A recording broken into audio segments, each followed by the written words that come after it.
Samantala, narito naman po ang mga balita mula sa ating mga kasamahan sa iba't ibang mga rehiyon dito sa ating bansa para sa ating regional news ngayong araw na ito.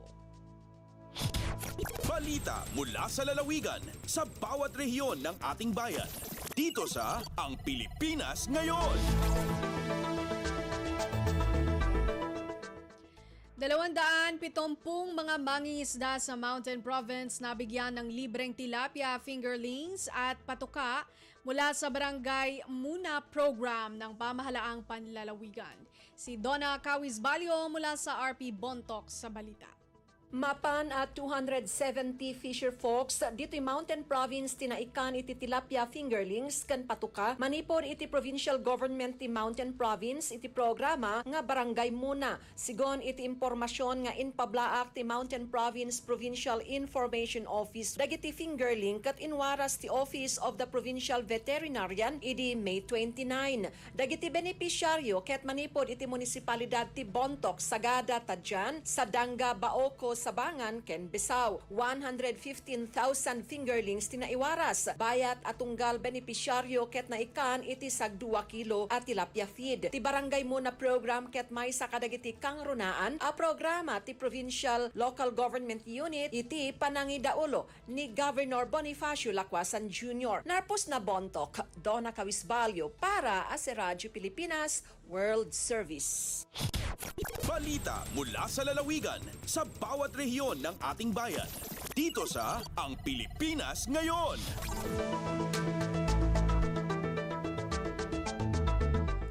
Maraming salamat, Donna Cawisbalio. Mga residenteng apektado ng El Nino sa Kalinga nabigyan ng pansamantalang trabaho sa tulong ng Tupad program. Ang detalye mula kay Amelia Bumatnong ng RP Tabuk.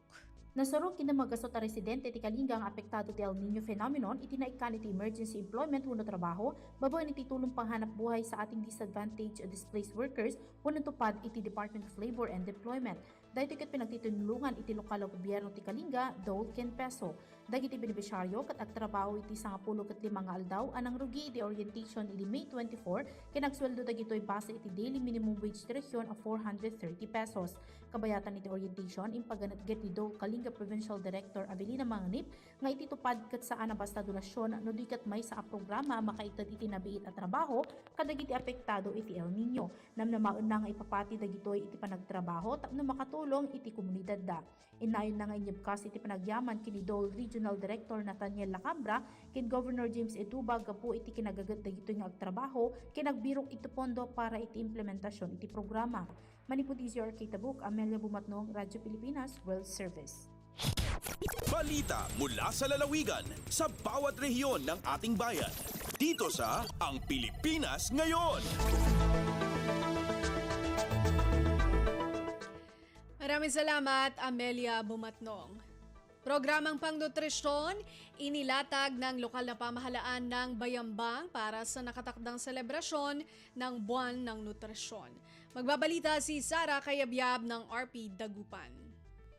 Pantatarian la na baliya Bayambang dyan luyaga Pangasinan. Susay na sabin selebrasyon na bulan na nutrisyon no Hulyo. Asakbaylan indalatdat na LGU. Yadadauluan na saray miyembro na Municipal Nutrition Council. Kaiba sa Nutrition Office so nanduruman aktibidad para abitlan selebrasyon. Kasabay to niya so ginawan pagpresenta at saray accomplishment dan agawaan para unaan san mikadwan quarter ya taon. Kabyangan met ni saray apantungtungan da so saray update at OPT Result 2024, Tutok Kainan Program, Milpi Pro Evaluation 2024, san arumniran aktibidad yang makatulong at say pangkaabigan na nutrisyon san abig laman na saray kabalayanda. Manlalapo Dagupan City, siya si Sara Kayabyab para at Radyo Pilipinas World Service. Balita mula sa lalawigan sa bawat rehiyon ng ating bayan. Dito sa Ang Pilipinas Ngayon.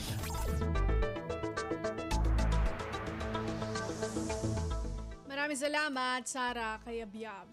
3 makeshift classrooms itinurn over ng LGU, Local Government Unit ng Calbayog, Samar. Narito si Charmaine Perito ng RP Calbayog.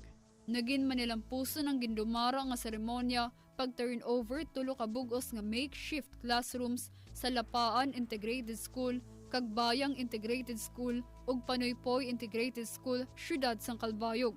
Sa mensahe ni Alcalde Raymond Uy durante sa seremonya, iya gintagan doon ang importansya sa pagmentenar sa mga classrooms para masigurado nga padayon magagamitan panedukasyon sa masunod nga mga henerasyon.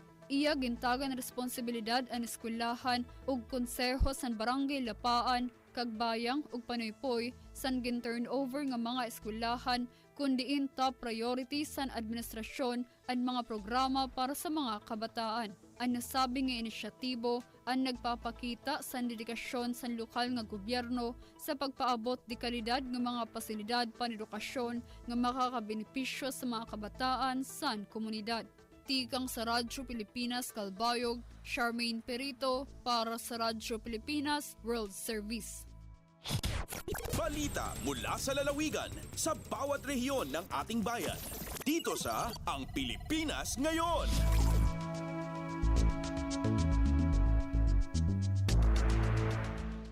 Maraming salamat, Charmaine Perito.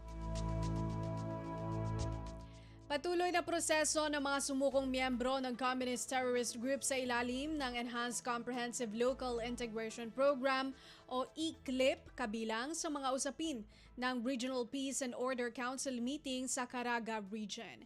Magbabalita si Nerissa Espinosa ng RP Tandag.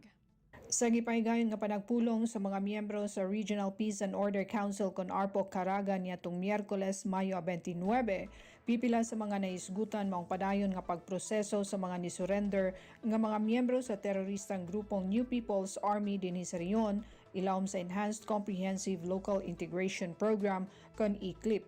Mga accomplishments sa Caraga Regional Task Force to End Local Communist Armed Conflict kon RTF-LCAC, apil na usab ang kalabot sa kampanya kontra illegal nga droga sama sa Community-Based Drug Rehabilitation Program, Retold Community Support Program ug ang Support to Barangay Development Program. Samtang atulusab sa maong panagtigom, nanumpa sa iyang pangatungdanan ang bagong Regional Director sa Police Regional Office 13 nga si Police Brigadier General Alan Nazaro diha kang Surigao del Sur Governor Alexander Pimentel nga mo'y chairman sa ARPO Caraga. Gikan sa RP Tandag, kini si Nerissa Espinosa alang sa Radyo Pilipinas World Service. Balita mula sa lalawigan sa bawat rehiyon ng ating bayan. Dito sa Ang Pilipinas Ngayon.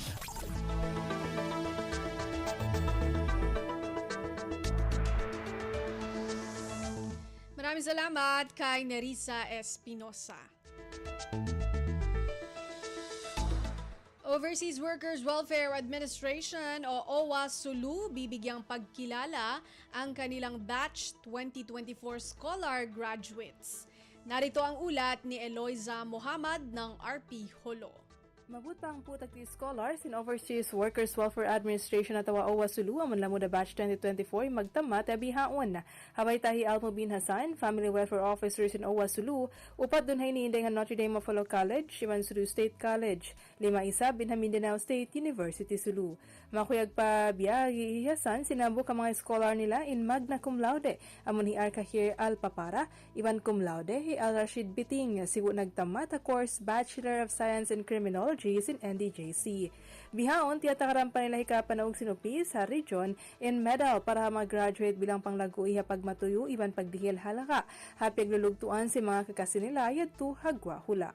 Dengha RP Holo, Eloisa Muhammad para Radyo Pilipinas World Service. Balita mula sa lalawigan sa bawat rehiyon ng ating bayan. Dito sa Ang Pilipinas Ngayon. Narinig po ninyo ang kabuuan ng mga balita mula po sa iba't ibang lalawigan dito sa Pilipinas sa pamamagitan po ng ating regional news.